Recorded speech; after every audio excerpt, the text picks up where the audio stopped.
गया है और इसीलिए अभी तक आधिकारिक तौर से माननीय प्रधानमंत्री जी द्वारा प्रेस के माध्यम से या अपने कुछ सरकारी ट्वीट के माध्यम से इस आश्वासन की कोई पुष्टि नहीं की गई है। केवल आश्वासन दिया जब वो एमपी लोग मिले हैं, लेकिन अलग से कोई सरकारी तौर पर उन्होंने ना कोई प्रेस के द्वारा इस संबंध में बताया, ना कोई उन्होंने अपना कोई ट्वीट जारी किया सरकारी तौर पे, जैसे वो करते रहते हैं। इन सब कारणों से आज इस देश में एससी व एसटी वर्गों के रह रहे लगभग 40 करोड़ से ज्यादा लोग पूर्व में कांग्रेस की रही सरकार की तरह ही वर्तमान बीजेपी की केंद्र की सरकार के द्वारा भी अपने आप को काफी ठगा सा महसूस कर रहे हैं, जिनको कि यहाँ वर्षों से छुआछूत एवं अनेकों अन्य शोषण व उत्पीड़न आदि सहने पड़े हैं और जो आज भी सहने पड़ रहे हैं, जिसकी वजह से ये लोग आज भी सामाजिक एवं आर्थिक तौर से पिछड़े हुए हैं, जिन्हें ये आरक्षण दिलाने का कार्य परम पूज्य बाबा साहब डॉक्टर भीमराव अंबेडकर द्वारा कांग्रेस पार्टी के भी विरोध के बावजूद अपने अथक प्रयासों से दिलाया गया है।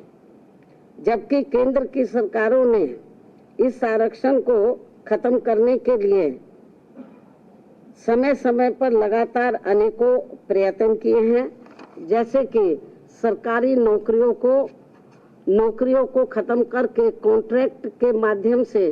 कार्य कराना, जिनमें उनके द्वारा नियुक्त कर्मचारियों पर कोई आरक्षण लागू नहीं होता है। सरकारी उपक्रमों अर्थात संस्थानों को निजी हाथों में बेचकर उनमें मिल रही लाखों की संख्या में नौकरियां, जिसमें एससी व एसटी वर्गों को भी आरक्षण उपलब्ध था, वो भी खत्म कर देना। लाखों की संख्या में पदों को खाली करना। देश में लाखों पद जो कि एससी व एसटी वर्गों के लिए आरक्षित थे, उन्हें सालों से खाली रखना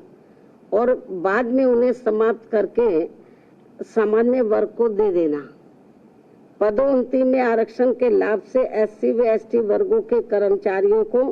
पहले ही माननीय सुप्रीम कोर्ट के एक पूर्व निर्णय जो कि नागराज के केस में दिया गया था, उसके तहत खत्म कर दिया गया था तथा जिस निर्णय को निष्प्रभावी बनाने के लिए संसद में संवैधानिक संशोधन विधेयक बीएसपी के अथक प्रयासों से राज्यसभा में तो पारित हो गया था, परंतु उसके बाद वह लोकसभा में आज तक भी पास करने के लिए नहीं लाया गया है। और ये वही बिल है जिसको कि समाजवादी पार्टी ने अपने सांसदों के द्वारा कांग्रेस एवं बीजेपी के साथ मिलकर संसद के अंदर ही फाड़ दिया था। और अब इसी प्रकार ही भाजपा की केंद्र सरकार ने अपने वकील अटॉर्नी जनरल के माध्यम से सुप्रीम कोर्ट में उप वर्गीकरण और क्रीमी लेयर के पक्ष में गलत दलीलें दिलवाई थी, जिसकी वजह से ही नागराज के निर्णय की तरह दविंदर सिंह बनाम पंजाब राज्य के केस में भी माननीय सुप्रीम कोर्ट द्वारा दिनांक 1 अगस्त 2024 को आरक्षण के विरुद्ध निर्णय दिया गया है, जिसका सीधा असर ये होने वाला है कि अब संपूर्ण एससी व एसटी वर्गों को आरक्षण प्राप्त नहीं हो सकेगा, क्योंकि इस निर्णय के अंदर ऐसी व्यवस्था कर दी गई है कि अब पूरे देश में राज्य सरकारें अपने अपने राजनीतिक फायदे के हिसाब से एससी व एसटी वर्गों के लोगों को आपस में ही लड़वाने का काम करेंगे और इन वर्गों के लोगों को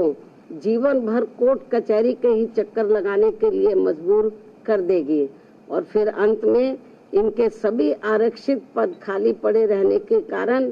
या तो ये पद खत्म कर दिए जाएंगे, अन्यथा इन्हें सामान्य वर्ग को ही दे दिया जाएगा। ऐसे में मेरी इस देश के